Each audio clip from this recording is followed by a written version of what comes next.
നമസ്കാരം. ഞാനിവിടെ അവതരിപ്പിക്കാൻ പോകുന്നത് വിദ്യാഭ്യാസവും നവമാധ്യമങ്ങളുടെ പങ്ക്. ലോകമെമ്പാടും ആളുകൾക്ക് പരസ്പരം ബന്ധപ്പെടുവാനും സംഭവിക്കാനും കഴിയുന്ന ഒരു പ്ലാറ്റ്ഫോമാണ് സോഷ്യൽ മീഡിയ. നമുക്കറിയാം, കുറച്ച് വർഷങ്ങളായി സോഷ്യൽ മീഡിയ വളരെയധികം ശക്തി പ്രാപിച്ചിട്ടുണ്ട്. മിക്കവാറും എല്ലാവരുടെയും പക്കൽ സ്മാർട്ട് ഫോൺ ഉള്ളതിനാൽ സോഷ്യൽ നെറ്റ്വർക്കിംഗ് സൈറ്റുകൾ ഉപയോഗിക്കുന്നത് എളുപ്പമാണ്. ഫേസ്ബുക്ക്, ഇൻസ്റ്റാഗ്രാം, യൂട്യൂബ് തുടങ്ങിയ സോഷ്യൽ മീഡിയ വെബ്സൈറ്റുകളിലൊന്നാണ് എല്ലാ പങ്കുകളും ഒരു അക്കൗണ്ടെങ്കിലും ഉണ്ടാകാം.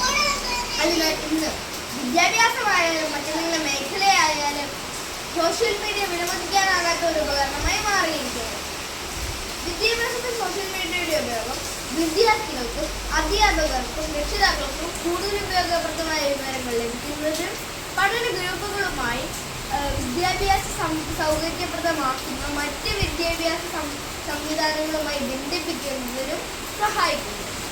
മികച്ച ആശയവിനിമയമാണ് സോഷ്യൽ മീഡിയയുടെ ഏറ്റവും വലിയ നേട്ടം. ഒരു വിദ്യാർത്ഥിക്ക് ഏത് സമയത്തും സോഷ്യൽ മീഡിയ ആപ്പുകൾ വഴി അവരുടെ സുഹൃത്തുക്കളുമായോ അധ്യാപകരുമായോ ആശയവിനിമയം നടത്താനാകുന്നു.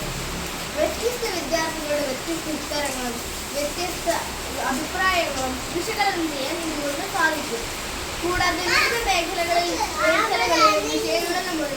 വിഷയങ്ങളിലുമുള്ള വിദഗ്ധർ ആരാണെന്ന് മനസ്സിലാക്കാനും അവരുമായി സംബന്ധിച്ച് കൂടുതൽ അറിവ് കണ്ടെത്താനും സഹായിക്കുന്നു. സോഷ്യൽ മീഡിയ നെറ്റ്വർക്കിംഗ് വിദ്യാർത്ഥികളെ അവരുടെ ചുറ്റുപാടുകളിൽ നടക്കുന്ന പ്രവർത്തനങ്ങളെയും സംഭവങ്ങളെയും തിരിച്ചറിയാൻ ഇതുകൊണ്ട് സഹായിക്കുന്നു. വേഗത്തിൽ സാധിക്കുന്നു. ജോലി തിരക്കുള്ള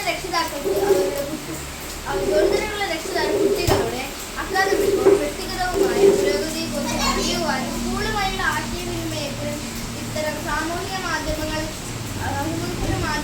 സഹായകമാണ്. അതേസമയം ഒരു നാണയത്തിന് രണ്ട് വശങ്ങളുണ്ട് എന്നതുപോലെ സോഷ്യൽ മീഡിയ മാധ്യമങ്ങൾക്ക് നല്ല വശത്തോടൊപ്പം ചീത്ത വശവുമുണ്ട്. വിദ്യാർത്ഥികൾ സോഷ്യൽ മീഡിയ ഉപയോഗിക്കുമ്പോൾ ഉയർന്ന സുരക്ഷ നിലനിർത്തണമെന്ന് അധ്യാപകരും മാതാപിതാക്കളും ശ്രദ്ധിക്കേണ്ടതാണ്.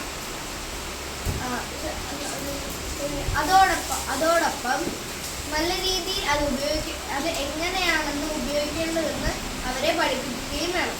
എങ്കിൽ നമുക്ക് സുരക്ഷിതമായ ഒരു സോഷ്യൽ മീഡിയ പഠനത്തിന്റെ യുഗത്തിനായി സാക്ഷി വഹിക്കാം. ഞാൻ വാക്കുകൾ ചുരുക്കുന്നു. നന്ദി, നമസ്കാരം.